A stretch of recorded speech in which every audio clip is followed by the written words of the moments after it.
지난주 말씀을 간단하게 말씀드리면 이제 마태복음 1장, 이제 오늘 2장으로 넘어온 거예요. 1장이 끝났습니다. 1장에서 예수님이 족보 이렇게 나오고 예수님이 나셨다. 처녀가 잉타하여 아들을 낳으니 이름을 임마누엘이라 하리라 하면서 이 땅에 오셨단 말이죠. 임마누엘이 하나님 우리와 함께 하시다 이런 뜻이에요. 그래서 성육신하신 예수님께서 이 땅에 우리와 함께 하시기 위해 이 땅에 오셨고 마태복음 1장, 마태복음 28장에 끝났는데 보라 내가 세상 끝날까지 너희 항상 함께 하리라 라는 말씀으로 끝난다는 거예요. 그러니까 마태복음은 임마누엘로 시작해서 임마누엘로 끝난다. 예수께서 하나님께서 우리에게 원하시는 것은 우리 함께 하기를 원하신다는 거. 그 얘기를 나눴습니다. 2장이죠. 2장 1절부터 보면 헤롯 왕 때 그 시대가 이제 로마가 통치하는 시대, 헤롯 왕이 유대 이스라엘을 다스리고 있을 때라는 거예요. 그 때 예수께서 베들레헴에 나심에 동방으로부터 박사들이 예루살렘에 이르러 말하되 유대인의 왕이 나신다하니 어디 계시냐? 우리가 동방에서 그의 별을 보고 그에게 경배하러 왔노라 하니 헤롯 왕과 온 예루살렘이 듣고 소동했다. 이렇게 나오죠. 동방 박사가 등장합니다. 동방 박사 몇 명이었을까요? 따 딩동댕. 이따 쪼꾸레 하나 드리겠습니다. 동방 박사가 3명이었을 거라고 우리는 다 생각해요. 왜냐하면 선물이 3개를 갖고 왔기 때문에. 그죠? 그래서 우리가 연극을 많이 해봤잖아. 그죠? 우리 주일학교 출신이니까. 그때 이제 선물이 3개라서 동방 박사 3명을 출연하는 연극을 많이 해요. 그런데 이제 그때 성경을 읽어보면 수행원들이 많았을 것이라고 생각해. 왜냐하면 왕을 아련하는 자리에 오는 거예요. 왕이 나니까 왕을 아련하기 위해서 왔다. 동방에서 온 박사들이 와서, 동방에서 온 뭐 그냥 아무나가 아니라 박사라고 했기 때문에 그때 당시에 동방은 페르시아였어요. 페르시아에서 온 박사들이다. 뭐 3명이 왔겠습니까? 박사를 수행하는 사람들이 있었을 것이고. 그리고 3절에 뭐라고요? 예루살렘 듣고 소동했대요. 소동했다는 거. 3명이 깨작깨작 왔으면 소동했겠습니까? 너무 많은 사람들이 왔기 때문에 사람들이 야 뭐냐, 무슨 일 있나 보다, 이렇게 사람들이 많이 왔을 거라 생각해요.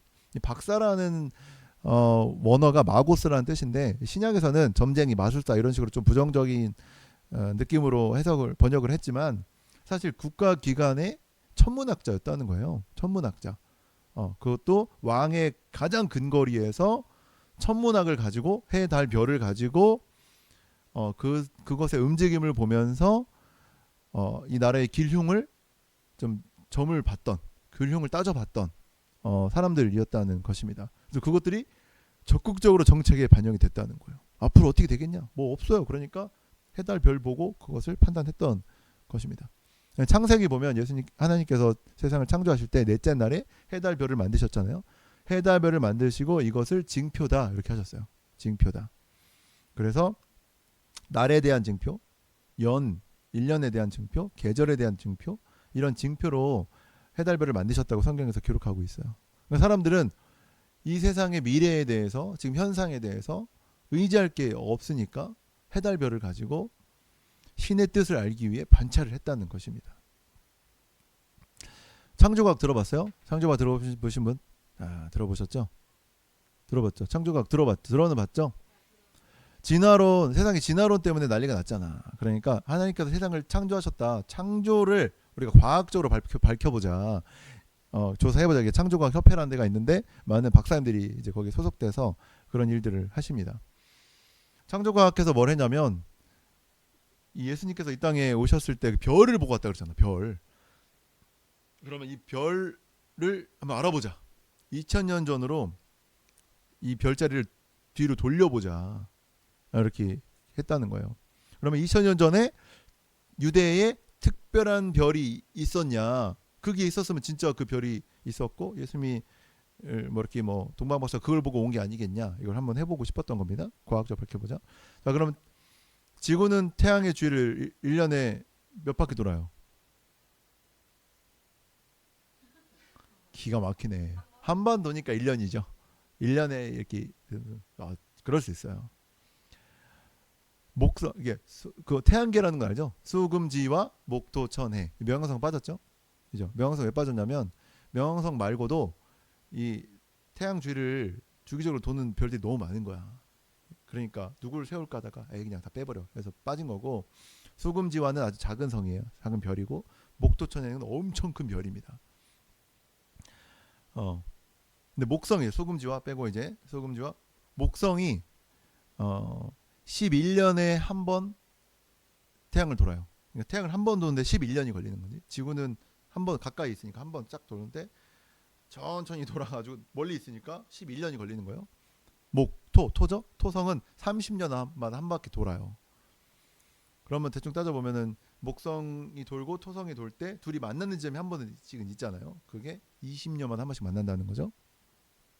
자, 그렇다면 이것이 너무 정확하게 돌잖아요. 이게 정확히 안 돌면 난리가 나겠죠. 그죠? 너무 정확하게 지금 돌아서 우리나라 이 세계가 아주 정확히 돌고 있는데, 그러니까 이 천지과학자들이 정확히 돌려보니까 2000년 전에 토성과 목성이 만나는 지점에 예수님이 오신 그 시기가 딱 맞물리는 거예요. 20년에 한 번씩 돌 때. 그러니까 토성과 목성이 만나고, 근데 돌려보니까 아주 특이한 일이 있었던 거예요. 목성과 토성이 더 빠르죠? 가까이 있으니까. 그러면 이제 토성이 갈 때 목성이 따라잡겠죠? 그죠? 그건 이해되죠? 따라잡았는데 갑자기 이 두 개가 뒤로 갔다가 다시 또 목성이 막 앞으로 가는 그런 시점들이 있었다는 거예요. 창조과학적으로 돌려보니까. 그리고 그 사이로 뭐가 지나간다? 금성이 지나갔다는 거죠. 금성이 제일 빛나는 별이잖아요. 그러니까 이 시기에 금성을 보고 동방박사가 왔을 것이다. 이렇게 생각을 창조과학자들이 얘기를 한 겁니다. 동방박사가 그 별을 봤을 것이다. 근데 또 의미가 있어요. 목성은 주피터예요. 이름이 주피터인데 헬라어로 바꾸면 제우스입니다. 제우스. 그러니까 사람들은 이 목성을 왕의 별이라고 여겼어요. 그 당시에. 근데 토성은 이름이 뭐냐면 사탄이에요. 말이 그냥 원래 사탄이에요. 사탄이라는 이름이고, 그래서 악의 왕의 별이다라고 사람들이 생각했단 말이에요. 그 당시. 그리고 금성은 비너스예요. 여신이죠. 그러니까 왕의 별과 토성, 사탄의 별이 만나는 그 지점에 여자의 후손으로 온다고 했던 금성이 지나가는. 그러니까 이게 너무 이제 해석을 하면 그렇게 해석이 될 정도로 그런 시기가 있었다는 것을 이제 창조과학자들이 밝혀낸 겁니다. 근데 이게 뭐야, 뭐 그리스 신화랑 짬뽕한 거 아니냐 이렇게 말할 수 있지만, 학자들은 어떻게 생각하냐면 하나님이 계셨고 하나님께서 예언하셨던 일들이 하나인데, 한 가지인데 이것들이 민족적으로 문화적으로 흩어지면서 여러 가지 옷을 입었다, 이렇게 생각을 해요. 결국은 하나님의 역사하심 가운데 있었던 스토리가 흩어져서 뭐 제우스라는 이름도 뭐 안게 되고 이렇게 한 것이다, 그렇게 생각을 합니다. 자, 이제 그 별을 보고 저건 왕이다, 왕의 별. 그래서 유대 왕국을 찾아와서, 왕이니까 유대 왕궁에서 물어보는 거죠. 왕 어딨냐, 어디서 났냐. 그러니까 헤롯이 화가 났죠. 내가 왕인데 무슨 왕을 찾아. 그러니까 그러면 이제 당신들이 그 어린 아기를 만나면 나한테 말해줘라. 그랬더니 꿈에 가지 마라. 그래가지고 동방박산 가고 헤롯이 열받아서 2살 이하에 다 죽이는 뭐 그런 일이 일어나죠. 헤롯은 두려웠다는 거예요. 왕위를 뺏기는 것에 대해서도 두려웠겠지만, 헤롯이 두려워했던 이유는, 헤롯은 유대의, 지금 이스라엘 유대의 왕이거든요. 근데 혼혈이야. 유대인과 에돔 사람의 혼혈이야. 에돔 사람이야, 에돔 사람. 그러니까 이 밑에 쪽에 있는 에돔이 있거든요. 에돔 사람의 혼혈이야. 그런데 로마가 이스라엘을 침공하고 말 잘 듣는 왕을 세워야 되는데 헤롯이 말을 잘 들어. 그리고 어떤 전쟁에서 공을 세웠어. 그러니까 야, 네가 왕해라 하면서 세웠던 거죠. 그래서 성경에 보면 분봉왕이라는 말이 있어요. 좀 특이한 말인데, 그러니까 작은 허락을 받고 그냥 작은 지역을 다스린다, 이런 거거든요. 그러니까 이 헤롯은 로마에도 잘 보여야 되고, 자기가 에돔 사람이기 때문에 이스라엘 사람들에게도 잘 보여야 되는 거예요. 출신이 이제 유대인의 왕, 유대인이 돼야 되는데 에돔 사람이 됐으니까. 그래서 이스라엘 백성들이 가장 좋아하는 예루살렘 성전을 예쁘게 짓기 시작한 겁니다. 리모델링을 한 거예요. 46년간 막 계속 리모델링을 하는 거야. 그래서 이런 말이 있어요. 학자가 예루살렘을 보기 전에는 세상의 아름다움을 논하지 마라, 뭐 그런 말이 있을 정도로 엄청 화려하고 예쁘게 이제 헤롯이 그런 일을 한 거죠. 이제 그 당시에 이제 이스라엘 백성들은 로마에 대한 불만이 가득 차 있었어요. 그러니까 이것을 타개할 메시아 사상, 메시아 대망 사상, 메시아가 왔으면 좋겠다라는 마음이 머리끝까지 차 있는 상황에 갑자기 어떤 왕이 온다고 하니까 헤롯이 더 정신없는 거죠. 그리고 이 로마는 평화 정책을 폈어요. 팍스 로마나 평화 정책을 폈는데 그 반역 사람들이 모여서 혁명을 일으켜 이런 거에 대해서는 완전 싹을 잘랐어요. 그렇기 때문에 이스라엘 백성들이 갑자기 막 혁명처럼 막 일어나고 그 아기 왕을 중심으로 막 일어날까봐 헤롯이 막 두려웠던 거죠. 그리고 뭐 성경에 보면은 에서와 야곱이 에서의 장자권을 뺏어서 대신 축복을 받잖아요. 근데 이 모습이 사실 모형 같은 거라고 또 해석을 해요. 왜냐면 에돔 사람이라고 했잖아요. 에돔이 누구냐면 에서의 후손이에요. 에서의 후손이 에돔이야. 근데 그 헤롯이 야곱의 후손인 예수님을 죽이려고 하는 그런 모습. 뭐 그렇기도 해석을 또 합니다. 자, 이런 상황이었다. 여기 보면 이제 그 다음 절을 보면 왕이 모든 대제사장과 발음이 힘드네.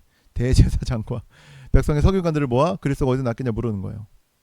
왜냐면 왕이 이제 어디서 도대체 나냐. 그러니까 대제사장과 서기관은 박사잖아. 성경 박사. 그러니까 어디서 나냐 이렇게 물었어요. 그랬더니 바로 대답합니다. 베들레헴입니다.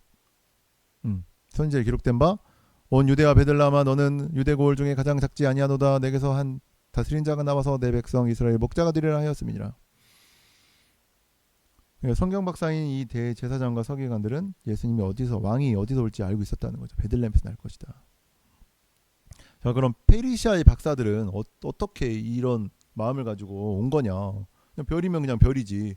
신기한 별이다 이렇게 했을 텐데 왜 유대인의 왕이 날 거다. 유대인의 왕이 날 거다. 라는 그 사상을 가지고 이 유대 땅에 왔을까? 그것은 어떻게 또 해석을 하냐면 이스라엘이 솔로몬 때 하도 개판 쳐가지고 북이스라엘 남유다로 나뉘고 북이스라엘은 BC 722년에 아스루에 망하고 남쪽은 BC 486년에 바벨론에 의해서 망해요. 아스루도 망하고 이제 바벨론만 남았는데 바벨론의 포로로 끌려가서 70년을 산단 말이에요. 포로 귀환을 하죠. 근데 포로 귀환해봤자 이스라엘 완전 망했어. 먹고 살 게 없는 거야. 그러니까 페르시아에 남아있던 사람들이 있다는 거죠. 그 중에 누구다? 다니엘. 이런 사람들이 넘어오지 않고 아니면 거기서 또 태어난 아이들이 있을 거 거기서 그냥 경착해서 사는 사람들이 있었어.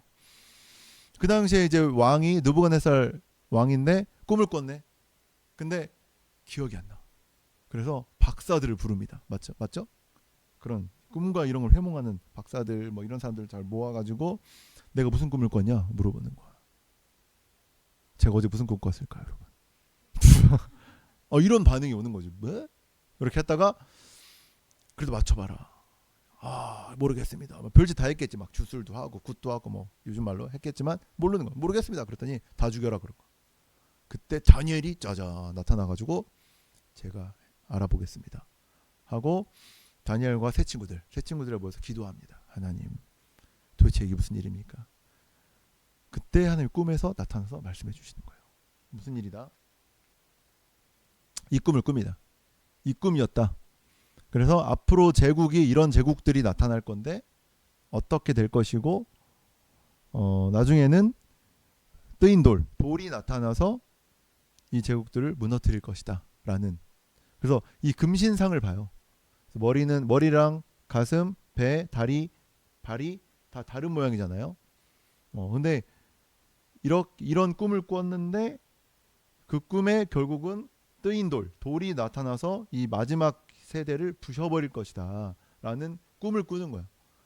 그러면서 이걸 어떻게 해석해 주냐면 이것들은 나라입니다. 바벨론입니다. 페르시아입니다. 그리스입니다. 로마입니다. 이렇게 됩니다. 이렇게 이제 해석을 해주는 거죠. 근데 진짜 이런 식으로 세계가 돌아가는 거예요. 그러니까 이 왕의 기록이니까 페르시아의 기록이 되어 있었겠죠. 그러니까 그 사람들이 해를 보니까 이 제국이 돌아가는 걸 보니까 이미 그리스 시간이 지나고 로마 시대가 왔어. 그러면 이제 뭔가 이걸 부실 뭔가 또 오겠구나. 뜨인 돌이라는 게 오겠구나. 그 기록을 보니까. 근데 보니까 왕의 별과 악의 별이 만나는 지점과 금성이 지나가는 그거를 보면서 지금이다 하고 왔다고 이제 학자들이 해석을 합니다. 그러니까 페르시아도 알고 있었다. 근데 이들을 이제 예수님 이 땅에 이제 오셨습니다. 이제 그건 그렇고 누가 가장 예수님 먼저 맞이하냐면 누가복음에서는 목동들이 먼저 맞이한다고 나오고 마태복음에서는 이방인 박사들이 맞이를 하는 거예요. 목동들도 사실 우리가 그림 보면은 예수님이 목자로서 이렇게 양 예쁘게 딱 들고 이렇게 하잖아요. 사실 그렇지 않아요. 그 당시에 목자들은 사람들이 노숙자 취급을 했어요.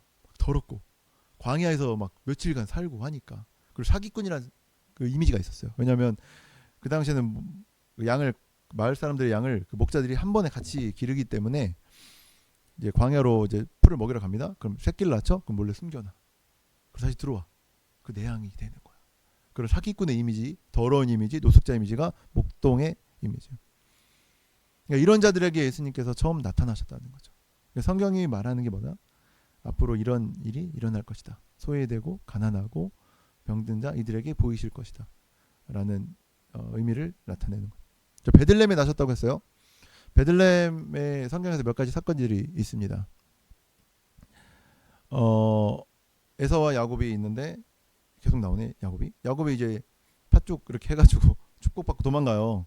그러면 외삼촌 집으로 가는 거예요. 엄마의 오빠 하란이라는 곳으로 이제 도망을 갑니다. 거기에서 아내도 얻고 뭐 첩도 얻고 뭐 동물도 많이 얻어 가축도 얻어서 이제 돌아와요. 헤브론으로 다시 돌아오는 길에 가장 사랑한 아내가 라헬인데 라헬이 요셉을 낳아요.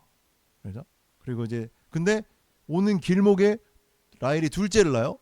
근데 나타가 죽어요. 근데 죽으면서 이름을 져줘요. 베노니라는 이름을 져주고 죽어요.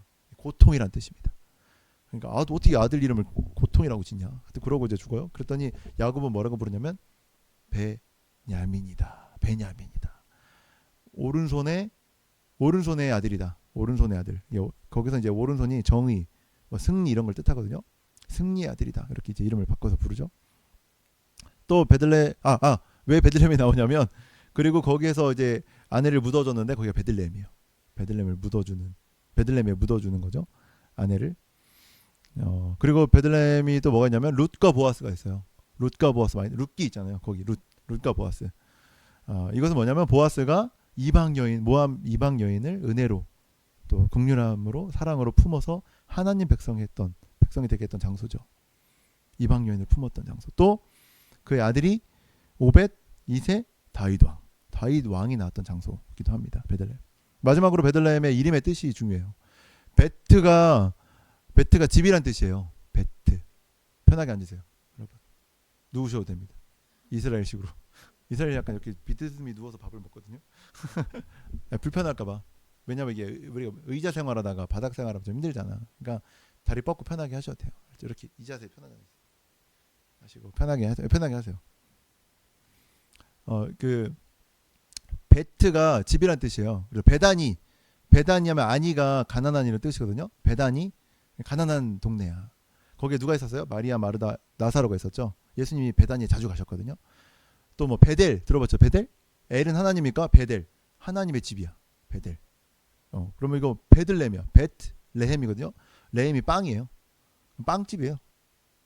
베트가 집이니까 빵집. 베들레헴은 빵집이에요. 근데 이게 한글 성경으로 넘어오면서 떡이라고 해서 그런 거야. 떡.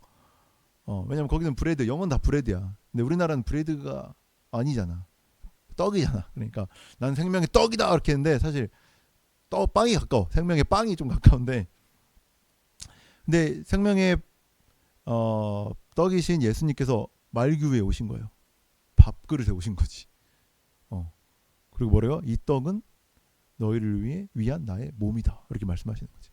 그러니까 빵집에 생명의 빵이신 예수님이 오신 거예요. 베들레헴 아주 그래서 의미가 있습니다. 그래서 베들레헴에 예수님이 오신 거죠. 자, 베노니가 고통이 베냐민 승리가 된 것처럼 또 이방인의 과부 룻이 은혜와 믿음으로 하나님의 백성이 된 것처럼 또 예수님께서 생명의 떡이 되셔서 죽음에서 생명으로 고통에서 기쁨으로 바꿔주셨던 것처럼 베들레헴이 그런 일들이 일어나는 것입니다. 이제 성경에서. 자, 헤롯이 이제 두려워했어요. 그렇죠. 왕위가 뺏길 수 있고 여러 가지 때문에. 근데 대제사장과 서기관은 어땠습니까? 성경 박사고. 메시아 어디서 오냐? 베들레헴입니다. 너무 잘 알죠. 그런데 어떻게 했어요? 예수님을 잡아 죽이려고 했다. 그런 사실들을 예수님과 연결하지 않고 오히려 예수님을 잡아 죽이려고 했습니다. 왜 그랬습니까? 뭐 로마가 두려웠겠죠. 헤롯도 두려웠고 또 두려웠던 건 그들이 누리고 있던 특권이 사라질까봐 두렵지 않았을까 생각을 해요. 그러니까 성경을 우리가 많이 배우고 가르치고 박사 수준이지만 내 삶에 적용하지 않으면 아무것도 아니라는 거. 성경을 통해서 그들은 자신의 유익과 돈벌이, 뭐 명예를 챙긴 거예요. 뭐 그 당시 백성들 어땠습니까? 예수님을 맞이하고 막 이렇게 했습니까? 처음엔 그랬어요. 병 치유해 주니까, 귀신 쫓아주니까, 죽은 자를 살려주니까, 와 대박이다. 따라다니자. 근데 나중에 빵도 줘. 오병이요. 대박이야. 먹을 것까지 해결해 주니까 어떻게 합니까? 호산나 다윗의 자손이요. 옷 깔고 종려나무 들고 막 흔들어. 다윗의 자손이요 호산나 하더라. 그러니까 다윗과 같은 왕이십니다. 호산나 하더라 막 하는 거야. 근데 어때요? 예루살렘에 올라가서 왕이 될 줄 알았어. 그랬더니 어디로 갑니까? 골고다 언덕으로 올라가서 십자가를 지네? 그러니까 종려나무 가지를 내려놓고 뭐해요? 다시 돌을 들어요. 돌을 들어서 예수님께 집어 던집니다. 저번에도 말씀드렸지만 이 이스라엘에는 4가지 사형법이 있어요. 사형법. 돌로 쳐 죽여, 화형, 불로 태워 죽여, 단두대, 목을 자르고 교수형, 목을 매다는데 가장 중죄를 돌로 쳐 죽였단 말이야. 그러니까 그들은 예수님을 어떻게 생각했어요? 그냥 뭐 좋은 사람이다가 아니야. 죄인 중에 괴수라고 생각한 거야. 돌로 쳐 죽일 사람.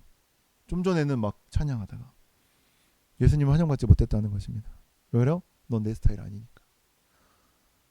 소위 잘 나가게 해줄 왕을 원했는데 당신 내 스타일 아니야. 내가 원하는 스타일의 왕이 아니니까 그렇게 했던 것이죠. 우리의 신앙을 돌아보면 그런 것 같습니다. 신앙생활을 하면 이럴 것 같다는 생각들을 우리가 많이 하죠. 또 교회하면 떠오르는 이미지들이 또 있기도 합니다. 그런데 갔을 때 내가 원하는 스타일이 아니면 잘라버린다는 것이죠. 저도 그런 생각을 좀 했어요. 제가 뭡니까? 제 직업이 뭐예요? 목사입니다. 대단한 목회 한번 해보고 싶었죠. 뭐 큰 교회, 너무 큰 교회인데 200명 오셨습니다. 할렐루야. 아이들 미안합니다. 400명, 여기까지 500명. 한국에서 이름만 대면 알 수 있는 뭐 오진수, 내가 이 기독교 교계를 깨끗하게 만들리라. 막 그런 생각도 했었어요, 사실. 예전에는 단체를 하고 싶었어요. 그런 거 뭐 있잖아. 어떤 뭐 단체의 대표가 돼서 교회의 사역을 하기 싫은 거야. 내가 목사의 자녀로 태어나서 교회가 약간 지긋지긋한 것도 있고 안 변해. 이런 교회 정치나 이런 것들이 안 변하니까 진짜 못해 먹겠다 했지만 그래도 어떤 단체를 만들어서 그냥 교회를 협력하고 이렇게 해야겠다 생각을 했었는데 하여튼 뭐 이름만 대면 알만한 그런 목사가 되어야지 뭐 이런 생각도 또 기독교계에 뭐 영향력을 미쳐야지 뭐 했지만 그런 생각을 해보니까 이 바리새인과 서기관이랑 똑같은 거지. 교회를 이용해서 내가 한 자를 하려고 하는, 하나님을 이용하고 교회를 이용하고 교회의 머리, 교회의 주인이 예수님이신데 오진수가 주인 되고 예수님을 내려놓고 내가 이 일을 할 수 있도록 예수님을 사용하는 그런 모습이 있는 거죠. 그러니까 회개가 되고 부끄럽습니다. 그런데 이런 와중에 예수님께 경배한 자들이 있었다. 누구다? 이방인 박사들이었다. 그들이 선물을 가져와요. 황금과 유향과 모략이죠. 뭐 해석은 할 수는 있어요. 황금은 왕을 상징하고 모략은 향기죠. 예수님께서 사실 사역들, 그리스도의 향기. 모략은 죽을 때 장례를 치를 때 쓰는 거기 때문에 예수님의 죽음과 부활하심을 뭐 했다 이렇게 해석도 하지만 제가 볼 땐 그거예요. 그들이 드릴 수 있는 가장 최고의 것을 드렸다는 거죠. 그죠? 자, 그렇다면 이 말씀이 우리에게 하고자 하는 메시지가 뭘까? 금을 모으자는 겁니다. 금을 모으자. 금값 비싸죠? 그게 아니라 참 이스라엘은 누구냐? 참 하나님의 백성은 누구냐? 혈통도 아니고 성경 지식도 아니라는 거죠. 말구에 나오신 예수님이라 할지라도 주님께 나아가 그분을 나의 왕으로 받아들이고 최고의 하나님께 최선의 예배를 드리는 자, 최고의 경배를 드리는 자가 하나님의 백성이다 라는 것입니다.